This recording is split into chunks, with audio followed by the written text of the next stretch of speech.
So again, thank you so much and welcome to our Education Matters podcast. We have with us Dr.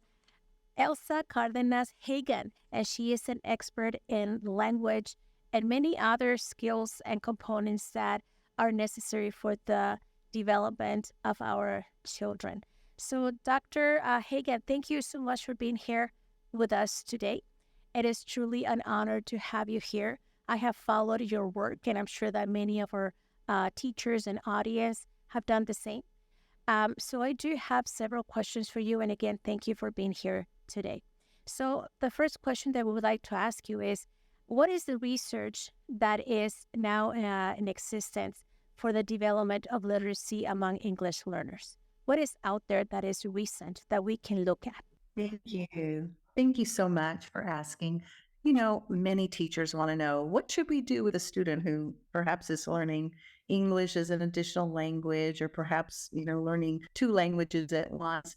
But what we do know is from the research world, by the year 2006, a panel got together to really create developing literacy in second language learners. It's the report of the National Literacy Panel on language minority children and youth. And the idea was, we need to know more about these students. We heard about that national reading panel, but it didn't include children who speak another home language. So what about those children who speak another home language? How does it look for them? Should we be thinking about some of the same areas for a comprehensive literacy approach?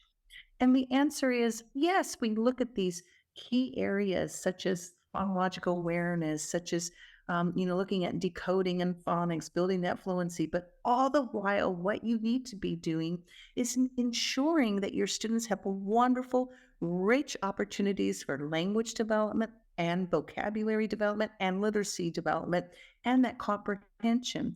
And we know that you have to adjust their instruction to meet them at their point of need. And so what does that mean for you? That means we need you to be an expert in language development, first and second language development.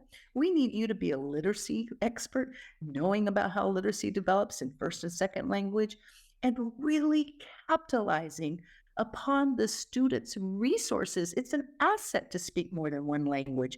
So using what they know, what their backgrounds are, as a resource. And those cross-linguistic features, that's what's different. Capitalizing upon that native language, upon those native language literacy skills, so that they're going to do beautiful in this additional language of English. Yes, awesome. So, Dr. Hagan, I see you speaking very passionately about our English learners. Can I ask you, how or where does this come from? What made you think or say, I'm going to specialize in this specific topic? So I am, born and raised along the Texas-Mexico border, where we, speak Spanish as our first and home language and English is our second language. And we now have the opportunity. When I was a young girl, there wasn't bilingual education available. There wasn't dual language classrooms. And so I really wanted to study about language, linguistics, about how people develop that, and about how we can help people who struggle. I always had a passion for individuals. I thought I was going to be in working with individuals who were having difficulty with hearing and issues with language and issues with speech and issues with hearing, and just kind of went into this area of really looking at students with these issues and how they are so bright, and finding a way in which they could learn. So I always had a passion for that. But I know that we have to make sure that every classroom teacher is prepared to work with these students, because nothing beats a highly qualified teacher. And that teacher makes a difference, and we can prevent many issues around language and learning and literacy. And we must prepare ourselves for being language experts and literacy experts, because language and literacy, that's the foundation for learning.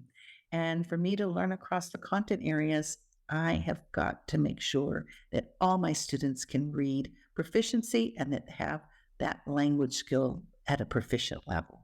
Yes, absolutely. So then, um, connecting to what you just said, what are those special considerations that are necessary for working with our emerging bilingual students? So I think it's so important for us, first of all, to know our students and really engage with our families. They are part of the team. And for us to really capitalize upon all the resources that they bring to our classroom and then really have those extra routines in place so that they can be. So everything that I do is really going to be working on the language, the vocabulary as I'm teaching across the content areas. In another document, which was published by the United States Department of Education, there's a research arm called the Institute of Education Sciences. And they have these practice guides called IES practice guides, Institute of Education Sciences practice guides. And looking at teaching the academic content and teaching literacy to these students or learning English as an additional language in elementary or middle school, it very clearly talks about, how we need to teach a set of academic vocabulary words intensively, giving them multiple opportunities, but we have to do so in listening, speaking, reading, and writing across the content areas. And so we have to create those multiple opportunities for use for our students. We have to make sure that we have an environment where we can scaffold that language, scaffold that instruction, and that we're also giving the opportunity for those students working in a large group, but then also honing into those small group instruction, right?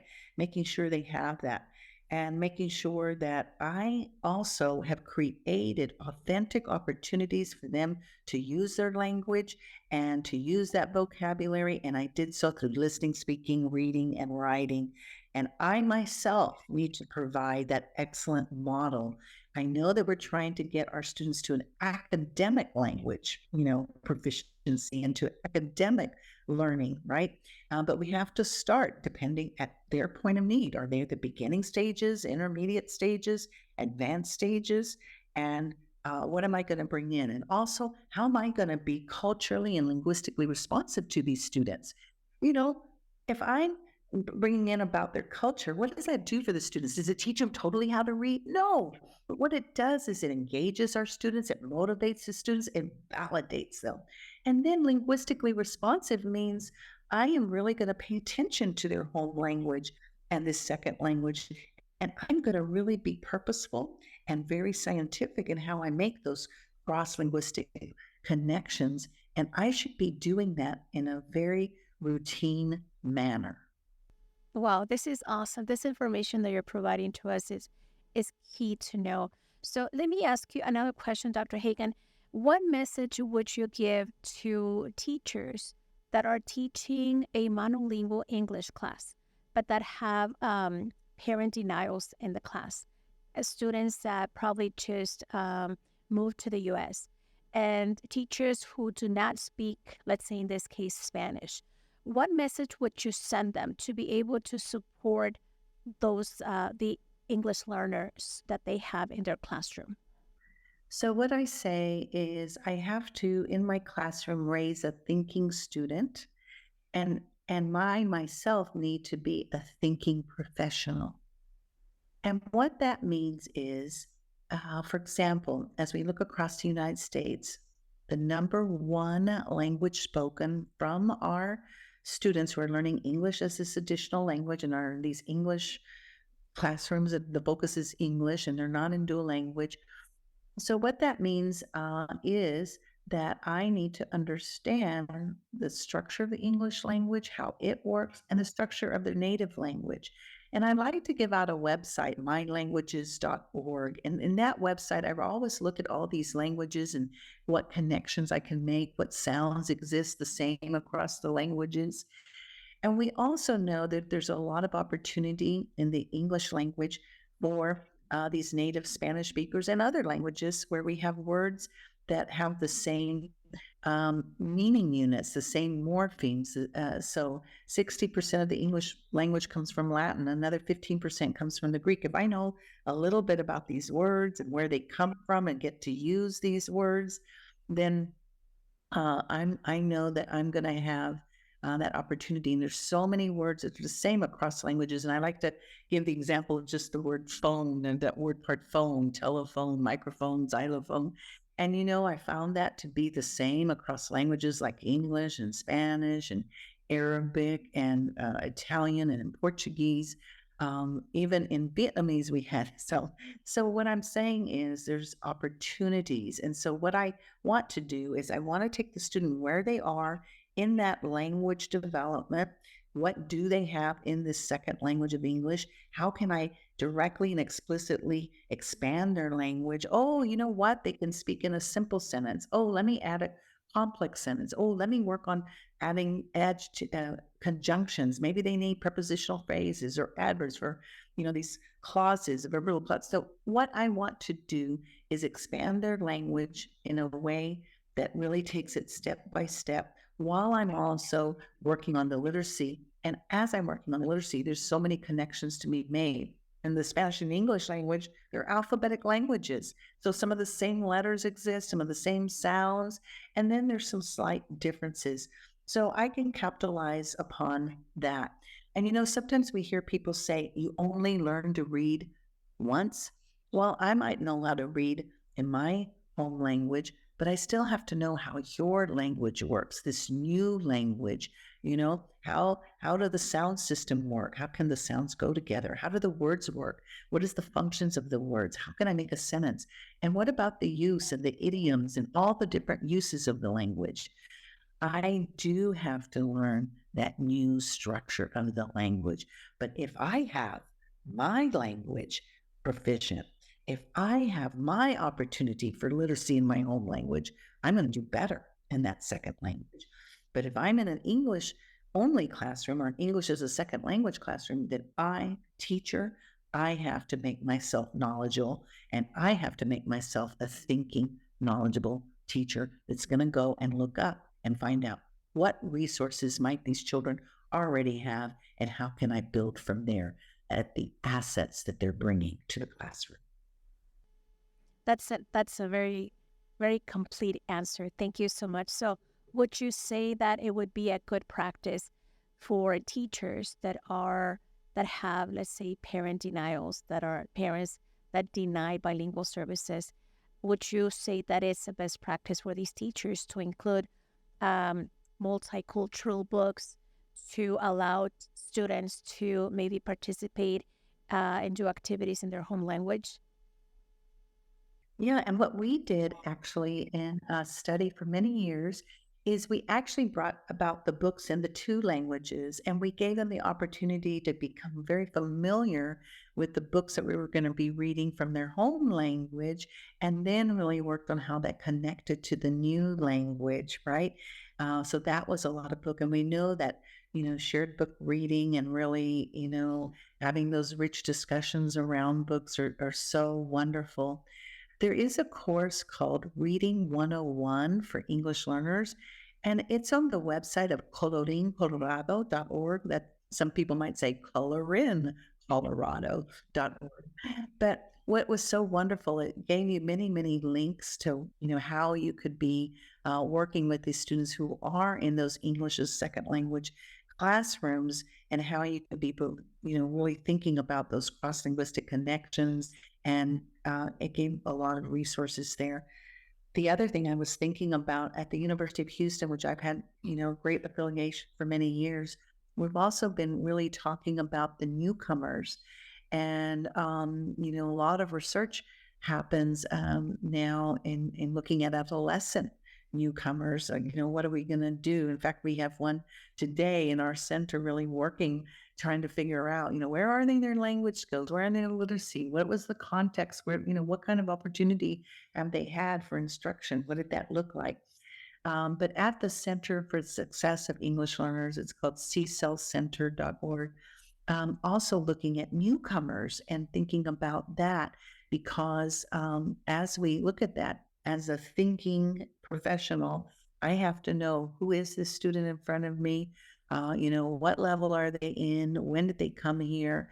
And what opportunities have they had? And how am I going to build that? And so I have to differentiate that instruction.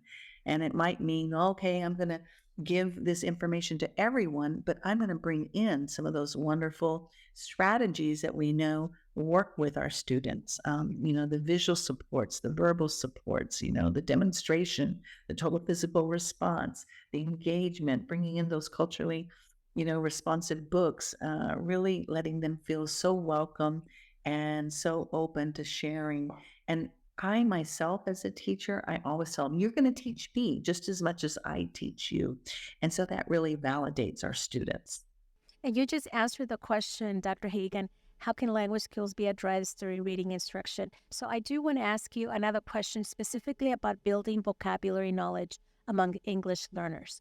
What is your answer to that or your recommendation?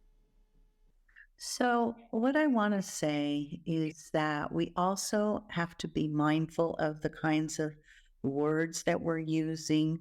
Um, we want to, a lot of times people will say, oh, the students, they need lots of academic words. Absolutely, the students need a lot of vocabulary, lots of academic words. But what I want to point out is when you're learning a new language, you also need some of these words that most people will think about those basic words. And Dr. Isabel Beck and our colleagues talk about tier 1 words as common words, and tier 2 words are academic words that can be used and generalized, very important to use to understanding the books in front of us and understanding the content knowledge. And then tier 3 words is they're academic, but they're only used for a specific kind of area of study. But what I'd like to say about those common words that you take for granted, as a student who's learning English as this additional language, you may give me a word like run, and it seems so easy. Easy, yeah, because perhaps I do know the simple meaning of run, right? That we're going to move at a quick pace, and we can jog, we can run fast. But there's many other meanings of run, like I can run the election, right? I can run the store. I can run late, right? I can participate in a 5K run. I can run on and about my new car, right? Talk persistently. So I looked that up and I came up with like 45 different ways I could use that simple word. So for the students who's learning English as an additional language for vocabulary, you're going to do 2 times the work. You're going to teach those academic words and provide at least 12 to 15 opportunities to use those words in a very authentic manner. But you're also going to need to cover some of those tier 1 words that have those multiple meanings. And the way that we can use that is, we can do that wonderful work through books, right? Through the content areas of subject. We know that we learn words better when they're around a central idea. So if we're studying a certain topic, all the words that could be built around that topic are words that I'm going to have to know to read and understand what I'm reading. But providing those meaningful opportunities and doing so in an authentic manner. And we have a lot of words that we consider are cognates. And some people didn't even know the meanings of those words. When I go to other countries, I'm like, oh, look, you're learning 3 languages and there's lots of cognates in those 3 languages. They're like, what's a cognate? And I'm like, it's a word that's similar in spelling and meaning across languages. This is something to capitalize upon. And sometimes they work extremely well, and other times, oh, you got to be careful because they have a different meaning in another language. But those ability to really look at those words that are similar in spelling and meaning, and those words that have those same word parts, those are some of the best word learning strategies for our students who are learning English as this additional language. Wow. Dr. Hagan, let me ask you another question. You participated in the Texas Reading Academies. And I say this because I've seen your videos too, especially in the biliteracy path. Can you tell us a little bit about that experience? Well, it's so interesting. I was actually at a meeting at the Texas Education Agency, and they asked us a few questions. and to talk about, literacy for these students. And I think, if I recall correctly, I was really pointing out some of those cross linguistic connections about, wow, you've got all these letters that are almost the same. Let's talk about the sounds that are almost the same. Let's put that to, let's put that to reading words, to reading sentences, to reading phrases. Let's really get at the meaning, and let's really have the opportunity to go deeply at the meaning. And a lot of times people think that we're just promoting, to do phonological awareness and phonics. I'm just asking for a little bit of time, right, through these early years of kindergarten and first grade, so that by second and third grade, I'm really reading and I'm building that fluency, and I'm, getting to making sure I comprehend and understand the vocabulary. And I'm so passionate about this work because, I work with students who, speak, another home language. And, even I work with students with dyslexia. And I'm going to tell you something. My students with dyslexia, they're all biliterate in the end. And what's so beautiful about that, other colleagues in other countries have found that these students, uh, you know, they do better because they're so cognitively flexible. It's such a resource and it's such a beauty. And I wish our country would really embrace, speaking and reading and writing in more than one language for all students. And so I do see the opportunities, and I do see that we've had success, and I want all children to have a highly qualified teacher that can help them reach their level of language proficiency and literacy proficiency, because I always say that language supports literacy and literacy supports language.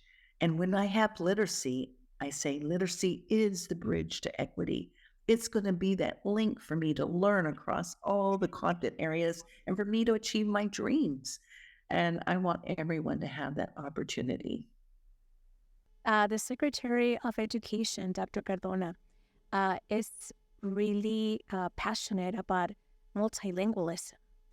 Do you think that we'll see that sometime, maybe in the future, that the the Secretary of, no, the educational system here in the U.S.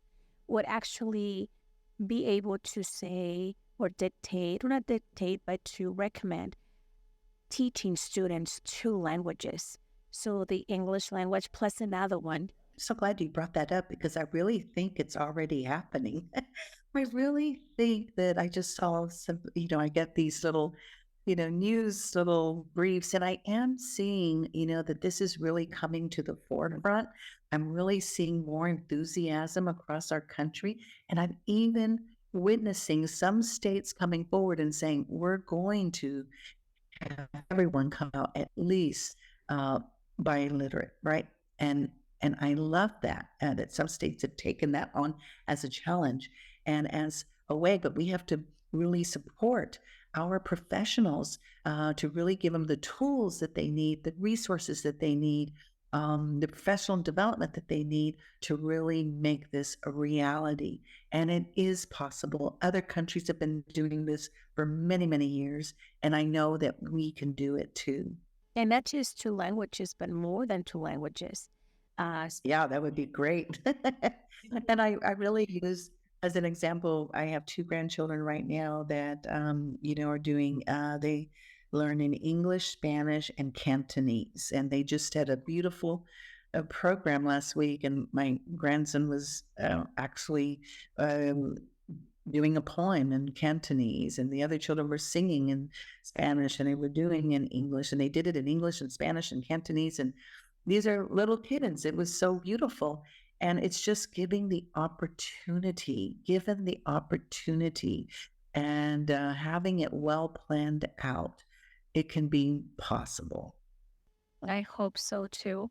And like you said, it's giving opportunities to all of our students, not just our emerging bilinguals or our students that are learning English, but giving opportunities to those kiddos that speak not just English or yet only, but now giving them again an opportunity to learn another language. Right, and this is a global we're so tied to other countries. It's a global economy. So let's do this so we provide global opportunities. And hopefully, as a bilingual person, and I'm sure, I don't know if you're bilingual or multilingual, but we know the benefits of that. And hopefully it'll become a reality in my lifetime. Hopefully so. Dr. Hagan, we really appreciate your time. Thank you so much. And like I said, it's an honor to have you here. This is our podcast, Education Matters at Region 19. And Dr. Hagan, I hope that you get to join us again next year in our Wex's Reading Symposium. We'll talk to you soon about that. And thank you again, and we'll see you soon. Thank you so much for the opportunity.